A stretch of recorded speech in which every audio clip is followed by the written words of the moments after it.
मेरा नाम राजेश है। आज आपको मैं अपनी कहानी सुनाने वाला हूँ।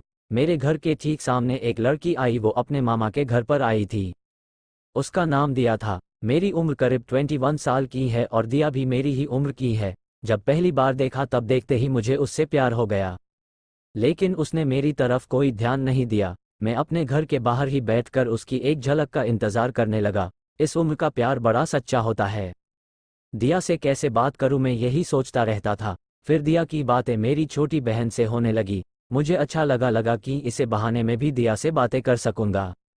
धीरे धीरे वो हमारे घर आने लगी। मैं भी कभी कभी उसकी तरफ देखकर मुस्कुरा देता था और बदले में उसकी मुस्कुराहट पाकर मुझे इतनी खुशी होती थी। दिया अपने मामा के यहाँ उनके एक रिलेटिव की शादी में आई थी। दिया मेरी बहन के साथ शादी की शॉपिंग करने जाया करती थी।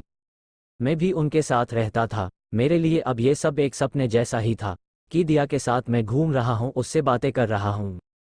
मैं प्यार में उड़ने लगा था। दिया के जिस रिलेटिव की शादी थी वो हमें भी जानते थे। मैं सारा दिन अपनी बहन और दिया के साथ वही रहता था।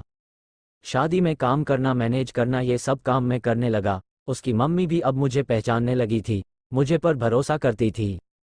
मुझ पर इतना भरोसा हो गया था कि दिया को मेरे साथ अकेले ही कुछ भी खरीदने और सामान लाने भी भेज दिया करती थी। उसकी मामी जो हमारे सामने ही रहती थी, वो तो पहले ही मुझे अच्छे से जानती थी। मैं अभी के लिए तो सुबह शाम दिया के साथ ही रहता था। मुझे प्यार हो गया था, सपना देखने लगा था शादी का।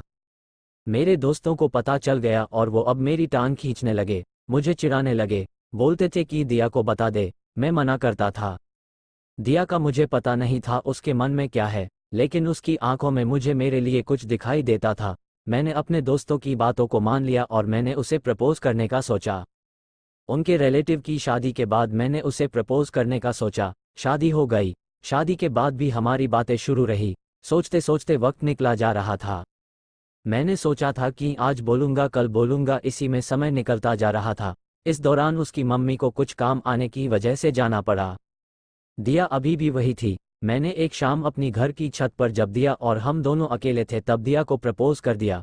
मैंने उसे कहा कि मैं उसी से शादी करना चाहता हूँ। वो मुझे देखती रही और थोड़ी देर बाद बोली कि वो भी मुझसे प्यार करती है। सुनकर मेरे कानों को यकीन नहीं हुआ। फिर बोली कि उसे कुछ बताना है। इतने में मेरी बहन वहां आ गई और वो चुप हो गई। उसके चेहरे पर भी एक अजीब सी खुशी थी। वहां से चली गई। उस रात मुझे नींद नहीं आई। मैं अपने और दिया के सपने संजोने लगा। फिर सुबह होते ही दिया की मामी मेरे घर आ गई। वो कहने लगी कि दिया को मैं उसके घर छोड़ के आ जाऊं क्योंकि उसकी मम्मी है नहीं, इसलिए उसे अकेले नहीं भेज सकते। मैंने पूछा क्या हुआ। उन्होंने बताया कि दिया की शादी तय हो चुकी है और लड़के की दादी बहुत बीमार है। वो कह रही है कि उसके सामने ही शादी हो जाए तो अच्छा। शादी तो अभी 6 महीने बाद थी, लेकिन अब शायद 10 दिनों में ही करनी पड़े। उसकी मम्मी भी इसलिए ही गई थी। उनकी बातें सुनकर जैसे मेरे दिल के टुकड़े टुकड़े हो गए। उसका घर हमारे यहाँ से करीब 60 किलोमीटर था। मैं उसे बाइक पर उसके घर छोड़ने वाला था। मैंने भी सोचा कि मैं इतने दिन रुका, एक रात और रुक जाता तो दिया को पता नहीं चलता और ना ही मुझे कि वो मुझसे प्यार करती है। दोपहर को हम लोग जाने वाले थे। इस दौरान मेरे दोस्त को भी पता चल गया था। वो मुझे कह रहा था कि अगर लड़की की हाँ है तो तू उसे भगा ले। मैं बाइक लेकर तैयार था। वो अपना छोटा सा बैग लेकर आई और पीछे बैठ गई। बाइक में चला रहा था और मेरे मन में कई ख्याल थे। मेरे दोस्त ने जो बोला था वो भी मैं सोच रहा था। उसने जिस तरह से मेरे कंधे पर हाथ रखा था मुझे पता लग गया था कि उसके दिल में भी शायद यही चल रहा है। लेकिन हम दोनों ही चुप थे। खामोशी हमारी मजबूरी बयां कर रही थी।